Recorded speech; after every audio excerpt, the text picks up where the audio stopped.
सबसे पहला नक्षत्र है यहाँ पे अश्विनी नक्षत्र। अश्विनी नक्षत्र के देव हैं अश्विनी कुमार। अश्विनी कुमार दो जुड़वा भाई हैं जिन्हें की देवों का चिकित्सक भी कहा जाता है। नमस्कार, मैं भरत सिंह आपका हार्दिक स्वागत करता हूं एस्ट्रोलॉजिक्स में। हमारी सीरीज चल रही है नक्षत्रों की और इसी क्रम में आज हम देखने वाले हैं कि डॉक्टर बनने के लिए कौन से नक्षत्र महत्वपूर्ण भूमिका निभाते हैं। अपने करियर के लिए बेस्ट नक्षत्र कैसे देखा जाए, ऐसा नक्षत्र जो कि आपको करियर में बुलंदियां छूने में मदद करेगा, उस नक्षत्र के बारे में मैं पिछले वीडियो में बता चुका हूं कि आपको उसे कैसे फाइंड आउट करना है। उस वीडियो का लिंक मैं आपको डिस्क्रिप्शन में दे दूंगा, आप उस वीडियो को जरूर देखिए, तब आपको पता चलेगा कि कौन सा नक्षत्र आपके जीवन में, आपके करियर में महत्वपूर्ण भूमिका निभाने वाला है। इसीलिए अगर आपने चैनल को अभी तक सब्सक्राइब नहीं किया है तो सबसे पहले उसे सब्सक्राइब करके बेल आइकन प्रेस कर दीजिए। पिछले वीडियो में जो हमने नियम देखे थे कि अपना बेस्ट नक्षत्र करियर के लिए कैसे फाइंड आउट करना है, कैसे पता लगाना है, आज उन नियमों को हम अप्लाई करने वाले हैं दो डॉक्टर्स की कुंडली पे। इसलिए आप वीडियो को अंत तक देखिएगा ताकि आपको एक क्लैरिटी मिले कि किस तरीके से नियम को अप्लाई किया जाता है, और आप खुद की कुंडली पे और अपने परिवारजनों की कुंडली पे जरूर इस नियम को अप्लाई करके देखिएगा।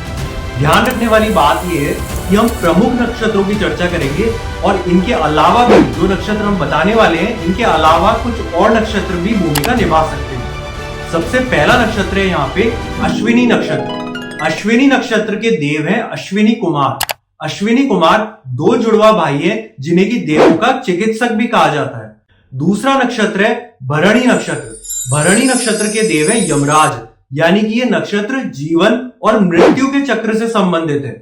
अगला नक्षत्र है पुनर्वसु नक्षत्र। देखिए होता क्या है ना, जब भी किसी के जीवन में कोई बड़ी घटना या दुर्घटना हो जाती है तो उससे उबरने में, रिकवर होने में उसे कुछ समय लगता है, और उसी समय को, उसी रिकवर होने के टाइम पीरियड को दर्शाता है यहाँ पे पुनर्वसु नक्षत्र। तो यहाँ पर ये नक्षत्र भी डॉक्टर बनने के लिए महत्वपूर्ण माना जाता है।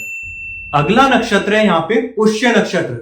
पुष्य नक्षत्र दर्शाता है जो नरिशमेंट, जो केयर, जो देखभाल चाहिए होती है उसको ये दर्शाता है, और जैसा कि आप जानते हैं डॉक्टर नरिशमेंट यानी कि केयर के लिए ही जाना जाता है। अगला नक्षत्र है हस्त नक्षत्र। हस्त नक्षत्र जो है वो हाथ की हथेलियों को दर्शाता है, और जैसा कि आप जानते हैं कि सर्जन्स के लिए कला होना, हुनर होना, अपने हाथ से ऑपरेशन करना, उसमें ये नक्षत्र महत्वपूर्ण भूमिका अदा करता है। सर्जन्स की कुंडली में इस नक्षत्र की विशेष भूमिका हो जाती है।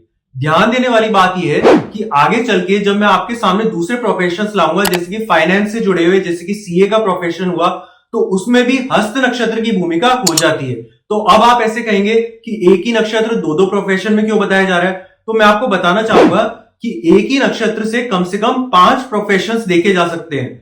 क्यों? क्योंकि हमारे पास सिर्फ 27 नक्षत्र है और प्रोफेशंस जो है वो 1000 से भी ज्यादा हो सकते हैं। इसका मतलब एक नक्षत्र कम से कम 5 प्रोफेशन जरूर बताएगा। अगला नक्षत्र है स्वाति नक्षत्र। ये नक्षत्र तुला राशि के अंतर्गत आता है और इसका स्वामी ग्रह है राहु। ये नक्षत्र हमारी पौराणिक मान्यताओं के अनुसार पवन देव से जुड़ा हुआ है। पवन देव जिन्हें की वायु का देवता भी बताया गया, और जब ये वायु बहती है तो अपने साथ ये नए जन्म की शुरुआत की तरफ इशारा करती है। इसीलिए यहाँ पर चिकित्सकों की कुंडली में इसका विशेष महत्व हो जाता है। स्वाति नक्षत्र को विद्या की देवी सरस्वती से भी जुड़ा हुआ देखा जाता है। इसमें आपको निरंतर पढ़ाई की आवश्यकता होती है। एग्जाम पास करने के बाद आपको एमबीबीएस की पढ़ाई करनी है, फिर एमडी की पढ़ाई करनी है, फिर सुपर स्पेशलाइजेशन की पढ़ाई करनी है। तो कहने का मतलब निरंतर पढ़ाई की आवश्यकता होती है, और इसीलिए स्वाति नक्षत्र की यहाँ पर अहम भूमिका हो जाती है। अगला नक्षत्र है हमारे पास अनुराधा नक्षत्र। अनुराधा नक्षत्र आता है वृश्चिक राशि के अंतर्गत। वृश्चिक राशि बताती है अचानक होने वाली घटनाओं को, जैसे एक्सीडेंट्स को, और यहाँ पर चिकित्सकों की भूमिका अहम हो जाती है। इस नक्षत्र का स्वामी ग्रह है शनि, जो कि बताता है कि आपको दूसरों की सेवा करनी है, उन्हें सर्व करना है। अगला नक्षत्र है उत्तराषाढ़ नक्षत्र। ये नक्षत्र जो है इसका सिंबल बताया गया है हाथी का विशालकाय दांत, यानी कि ये नक्षत्र दर्शाता है विजय को। उत्तराषाढ़ नक्षत्र 2 राशियों के अंतर्गत आता है। पहली राशि है धनु, दूसरी राशि है मकर। यह आपको बताता है कि जो आपने धनु राशि में, यानी कि जो बृहस्पति की वजह से जो आपने शिक्षा ली है, उसको आप अपने कर्म में कैसे अप्लाई करेंगे, कितनी निष्ठा के साथ अप्लाई करेंगे। इस नक्षत्र का स्वामी ग्रह सूर्य, जो कि बताता है कि आप अपनी ड्यूटी में, अपने कर्म में कितने संकल्पवान होकर उसको पूरा करेंगे। अगला नक्षत्र है शतभिषा नक्षत्र। इसका मतलब ये है 100 चिकित्सक। इसीलिए इस नक्षत्र की भी विशेष भूमिका है डॉक्टर की कुंडली देखने के लिए। अंतिम नक्षत्र है रेवती नक्षत्र। रेवती नक्षत्र का संबंध मोक्ष से है। इसका मतलब जो जीवन और मरण का जो चक्र है उससे कैसे मोक्ष मिले, उससे ये नक्षत्र संबंधित है, तो इसकी भी यहाँ पर विशेष भूमिका हो जाती है। चलिए अब शुरू करते हैं। ये देखना कि जो नियम हमने सीखे थे उनको किस तरीके से हम चार्ट्स पे अप्लाई करके ये देख सकते हैं कि बेस्ट पॉसिबल करियर कैसे ढूंढा जाता है। आइए अब हम ये देखते हैं कि किस प्रकार नक्षत्रों के जरिए हम बेस्ट सूटेबल करियर का पता लगा सकते हैं। और इसके लिए सबसे पहली कुंडली मैंने ली है एक ईएनटी सर्जन की। चार्ट्स आपकी स्क्रीन पे आ गए होंगे। यहां पर जो आपके सामने लग्न चार्ट आ रहा है ये एक ऐसे ईएनटी सर्जन का है जो कि इंडियन एयर फोर्स में स्क्वाड्रन लीडर की रैंक पे काम कर रहे हैं। इन्होंने कमांड हॉस्पिटल कोलकाता से अपनी एमएस की डिग्री ली है। हमारा सबसे पहला नियम यह था कि हमें ऐसे कम से कम 3 ग्रहों की पहचान करनी है जो कि एक ही नक्षत्र में स्थित हो। इनके लग्न चार्ट में आप देख सकते हैं कि यह नियम अप्लाई नहीं हो रहा है क्योंकि ऐसे 3 ग्रह एक ही नक्षत्र में स्थित नहीं है। दूसरे स्टेप की अगर हम बात करें तो यहां पर हमें इनके लग्न चार्ट का दशम भाव के स्वामी का नक्षत्र देखना है। इनका दशम भाव का स्वामी है चंद्रमा और वो यहां पर स्थित है हस्त नक्षत्र में। तीसरे स्टेप की अगर बात करें तो हमें चंद्रमा का नक्षत्र देखना होता है, जो कि हम पिछले स्टेप में ही देख चुके हैं कि चंद्रमा का नक्षत्र यहाँ पे हस्त नक्षत्र है। तो कहने का मतलब हस्त नक्षत्र 2 बार यहाँ पे आ रहा है, एक तो दशम भाव के स्वामी के रूप में और दूसरा चंद्रमा के रूप में।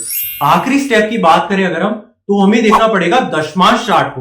दशमांश चार्ट में इनके दशम भाव का स्वामी है शनि और शनि स्थित है पुनर्वसु नक्षत्र में। पहले स्टेप में हमारे पास कोई नतीजा नहीं आया था, दूसरे स्टेप में हमारे पास हस्त नक्षत्र आया था, तीसरे में भी हस्त नक्षत्र आया था और चौथे में भी पुनर्वसु नक्षत्र आया था।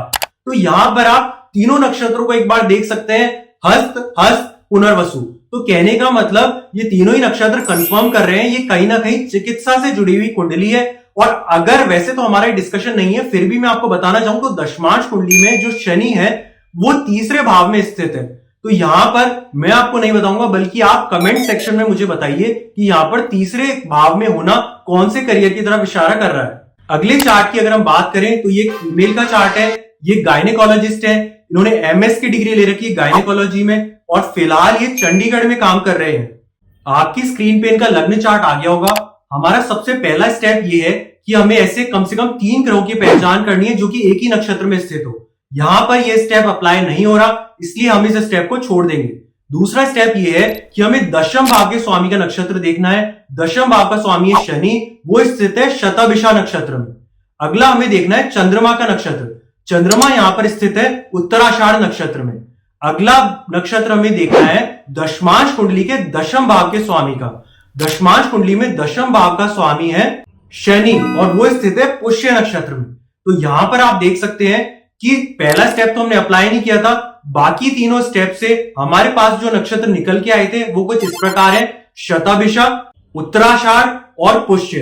तो आप इन तीनों नक्षत्रों को मिलाकर देख सकते हैं कि कहीं ना कहीं ये चिकित्सा से जुड़े हुए हैं। अब आप ये कहेंगे कि ऐसे नक्षत्र तो दूसरे प्रोफेशन जैसे कि फाइनेंस, सीए में भी रिपीट हो सकते हैं। तो मैं फिर से ये कहूंगा एक नक्षत्र कम से कम 5 प्रोफेशंस को बताता है और फाइनल कंक्लूजन के लिए, फाइनल नतीजे में पहुंचने के लिए हमें भाव, ग्रह, राशियां और फिर अंत में नक्षत्रों के हिसाब से ही अंतिम नतीजे पे पहुंचना होता है। हम आने वाले वीडियो में और भी कई सारे प्रोफेशंस और व्यवसायों के बारे में चर्चा करेंगे कि कौन से नक्षत्रों की वहां पर अहम भूमिका होती है।